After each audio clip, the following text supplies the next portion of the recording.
영광에서 영광으로 8-1 2008년 3월의 어느 날 저녁에 나는 런던에 있는 오아시스 교회에서 입주의 여지없이 들어선 청중에게 메시지를 전하고 있다. 500좌석의 성전에는 서 있을 자리밖에 없었다. 부속실도 하나님께 갈급한 사람들로 가득했다. 바깥에 그 부속실에 귀가 들리지 않는 한 여자가 앉아 있었다. 그녀는 그날 저녁에 치료될 것을 믿고 보청기를 집에 두고 왔다. 대형 화면으로 예배를 드리던 여자는 메시지가 분명히 들리지 않아서 실망했다. 그녀는 마음속으로 간절하게 하나님께 부르짖었다. 그녀가 막 자리를 뜨려 할 즈음에 주님께서 내게 제식의 말씀을 주셨다. 그래서 나는 청중에게 말했다. 부분적으로 청각을 상실한 분이 있습니다. 그의 귀가 지금 열리고 있습니다. 내가 그 말을 하자마자 그 여자의 귀가 활짝 열렸다. 그녀는 완전하게 들을 수 있었다. 주님께서 그녀를 즉시 고치셨다. 그녀는 그 기적을 간증하려고 즉시 본당으로 왔다. 다른 방에서 텔레비전 화면으로 예배를 드리면서도 이 여자가 하나님께 너무나 갈급했기 때문에 하나님께서 감동하셔서 내게 그녀를 위한 지식의 말씀을 주셨다.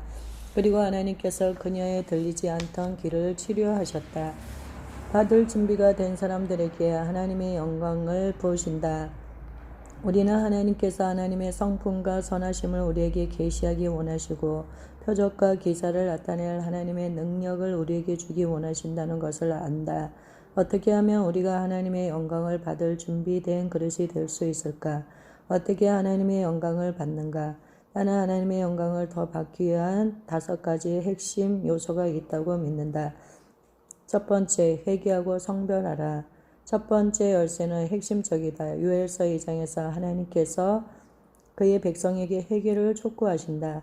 여호와의 말씀에 너희는 이제라도 금식하고 울며 애통하고 마음을 다하여 내게로 돌아오라 하셨나니 같은 장의 후반부에 다음의 구절이 이어진다. 그 후에 내가 내 영을 만민에게 부어주리니 너희 자녀들이 장래일을 말할 것이며 너희 늙은이는 꿈을 꾸며 너희 젊은이는 이상을 볼 것이며 하나님께서는 성령을 붓기 전에 그분의 백성이 마음을 지키를 요구하신다.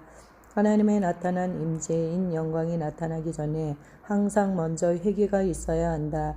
우리가 회개하고 하나님께 돌아오면 하나님께서는 우리가 하나님을 더 받아들일 준비가 되었음을 아신다. 그래서 우리 위에 하나님 자신을 부으심으로 응답하신다. 베드로가 사도행전 3장 19절에서 그 과정을 이렇게 요약했다. 너희가 회개하고 돌이켜 너희 죄 없이 함을 받으라. 이같이 하면 새롭게 되는 날이 주 앞으로 이를 것이요. 하나님께서는 자신을 산제사로 드리는 성별된 사람을 찾으신다. 그런데 어떤 신자들은 성별의 값을 치르고 싶어 하지 않을 수 있다. 왜냐하면 거룩함과 하나님의 뜻에 대한 순종이 요구되기 때문이다. 그러나 성경은 하나님께서 순종하는 자들에게 성령을 주신다고 말씀한다. 우리가 회개하기로 선택하고 하나님의 은혜로 하나님께 온전히 성병되기를 선택할 때면 하나님께서 하나님의 영광을 부으시고 우리 삶 속에 그리고 우리의 삶을 통해 하나님의 선하심과 능력을 나타낼 것이다. 이 줄이고 목마르다. 회개하고 우리 자신을 하나님께 성별해 드리는 것 외에도 우리는 하나님에 대해 줄이고 목말라야 한다. 마태복음 5장 6절에서 우리에게 말씀한다. 의에 줄이고 목마른 자는 복이 있나니 그들이 배부를 것이며 우리가 하나님에 대해 줄일 때 하나님의 영광을 비롯한 하나님의 더 많은 것으로 채워주신다. 에반 로버츠의 이야기를 생각해보라. 그는 20세기 초에 석탄광산의 일자리를 그만두고 사역을 위해 공부한 젊은이였다. 로버트는 하나님에 대해 간절했다. 그는 주변의 젊은이들의 그룹을 모아서 함께 11년간 꾸준히 기도하며 하나님께 성령을 부어달라고 간구했다. 그들의 갈급함 때문에 성령께서 1904년에 강력하게 임하셔서 웨일스 부흥이 도래했고 그것이 전 세계에 파급되었다. 역사상 많은 대부흥이 한 지역 교회의 성별된 소수의 개인들이 줄이고 목말라기 때문에 탄생했다. 1700년대의 제1차 대각성 운동의 선도적 부흥사였다. 존 웨슬리가 말했다. 부흥을 보고 싶다면 하나님에 대해 불붙어라. 그러면 당신이 불타는 것을 보려고 사람들이 올 것이다. 하나님의 역사를 도래시키는 데는 수많은 군중이 필요하지 않다. 한 사람이 하나님께 대해 끈질기게 갈급할 때 하나님의 임재가 나타난다. 주님의 임재에 대해 줄이고 목마른 것은 부흥을 시작하는 열쇠일 뿐 아니라 부흥이 일어났을 때 은혜를 받는 열쇠이기도 하다. 1994년에 하나님의 성령이 토론토에 부어졌을 때 나는 그 당시 나와 동역하는 목사이자 절친한 친구 중 하나인 루 앵글과 함께 거기에 참석했다. 루와 나는 거기서 하나님의 나타난 임재를 경험했다. 나는 루에게 말했다. 이 강에 뛰어들어 그 안에 계속 머물기로 지금 언약을 맺읍시다. 우리는 갈급해서 부흥에 헌신했다. 그 헌신의 결과로 우리는 하나님의 영광을 맛보았고 우리의 삶과 사역 속에서 엄청난 축복을 경험했다. 한 가지 축복은 우리 하베스터 교회에 1995년에 일어난 부흥이었다. 우리는 3년 반이 넘게 매주일 5번의 저녁 집회를 열었다. 또 루와 내가 토론토에서 맺은 언약으로 덕홀 사역이 탄생했다. 그 청소년 운동으로 두 세대의 엄청난 사람들이 결집되어 부흥을 위한 기도와 금식의 날들을 개최했다. 2000년에는 40만 명이 넘는 젊은이가 워싱턴 DC에 모여 나라를 위해 금식하고 기도했다.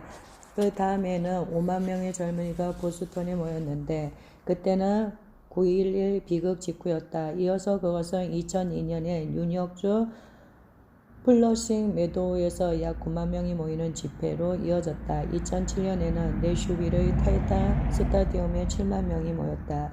하나님에 대한 우리의 굶주림과 목마름을 하나님께서 존귀하게 여기신다. 다윗 왕의 아들 솔로몬에게 이렇게 조언했다. 여호와께서는 모든 마음을 감찰하사 모든 의도를 아시나니 내가 만일 그를 찾으며 만날 것이요 우리의 주권자 하나님께서 우리의 모든 생각과 갈망을 아신다. 우리가 진정으로 하나님에 대해 줄이고 목마르며 하나님을 찾는다면 우리 위에 그리고 우리를 통해 성령을 부으실 것이다. 세 번째, 기름 부음을 전달받으라. 하나님의 영광을 경험하는 세 번째 열쇠는 부흥에 사용된 하나님의 사람들에게 기름 부음을 전달받는 것이다. 기름 부음 전달의 우선적 방법은 안수이다. 안수는 새로운 관행이 아니다. 그것은 구약과 신약 모두에게 언급되는 관습이다. 히브리서 6장 1, 2절에서 그것을 회개, 믿음, 세례, 죽은 자의 부활, 영원한 심판과 더불어 그리스도 안의 삶의 기초, 원리로 보고 있다. 구약에서는 야곱이 손자들에게 안수해서 축복을 전달하고자 했다.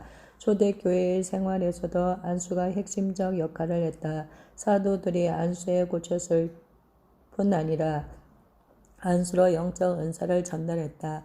베드로와 요한이 사도행전 8장 10절에서 사마리아인들에게 안수했을 때 그들이 성령을 받는지라고 성경을 말씀한다.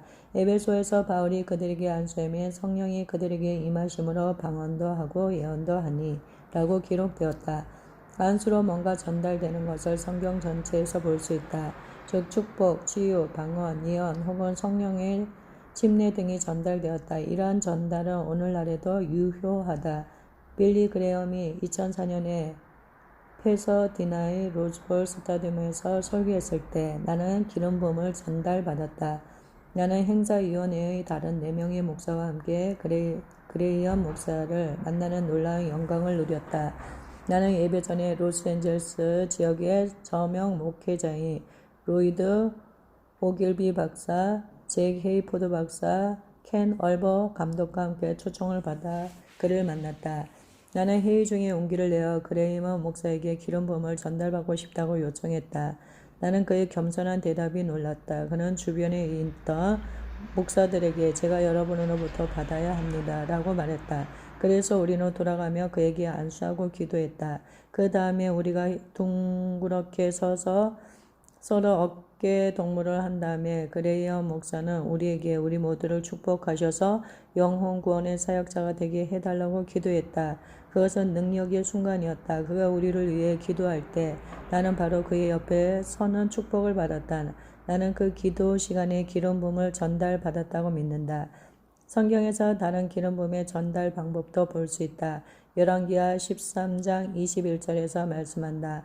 마침 사람을 장사하는 자들이 그 도적대를 보고 그의 시체를 엘리사의 묘실에 들이던짐에 시체가 엘리사의 뼈에 닿자 곧 회생하여 일어섰더라. 심지어 죽음 후에도 엘리사의 뼈는 여호와의 영광을 전달했다. 베드로의 그림자는 그리스도의 치유의 능력을 드러냈다. 심지어 병든 사람을 메고 거리에 나가 침대와 여우에 누이고 베드로가 지날 때 혹 그의 그림자라도 누구에게 덮일까 바라고 바울이 만진 손수건은 병자를 치료하고 귀신을 내쫓는데 효과가 있었다. 하나님이 바울의 손으로 놀라운 능력을 행하게 하시니 심지어 사람들이 바울의 몸에서 손수건이나 앞치마를 가져다가 병든 사람에게 얹으며 그 병이 떠나고 악기도 나가더라. 분명히 하나님께서는 여러 방식으로 하나님의 영광을 나타내신다. 그러나 이 모든 다양한 예에서 한결같이 하나님의 종들, 하나님의 기름 부음과 능력을 가지고 있는 사람들을 통해 하나님의 영광을 전달하셨다. 우리는 하나님의 종들로부터 기름 부음을 전달받기도 하지만 부흥의 뜨거운 현장에 감으로써 주님 이름으로부터 기름 부음을 받기도 한다. 한 사역자 부부가 교인들을 데리고 부흥회에 참석하러 왔다.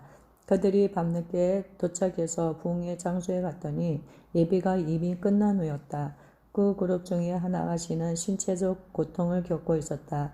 그날 밤에 그녀는 주님에 대해 너무나 갈급한 나머지 빈 강단을 향해 앞으로 달려나갔다. 그때 그녀에게 즉시 성령의 능력이 임해서 몸의 모든 고통이 사라졌다. 내가 말한 기름 부음 전달의 예들이 좀 환상적이고 평범한 경험과 거리가 멀어 보일 수 있지만 기름 부음 전달은 정말로 강력한 실제이다. 하나님의 영광은 실체가 있다. 하나님의 영광이 어떤 사람을 만질 수 있고 어떤 물체 위에 머물 수 있고 어떤 장소를 채울 수 있다. 하나님의 영광은 초대교회 때와 마찬가지로 오늘날 우리에게도 실제로 역사할 수 있다. 왜냐하면 하나님께서 우리 위에 하나님의 영광을 붓기 원하시기 때문이다.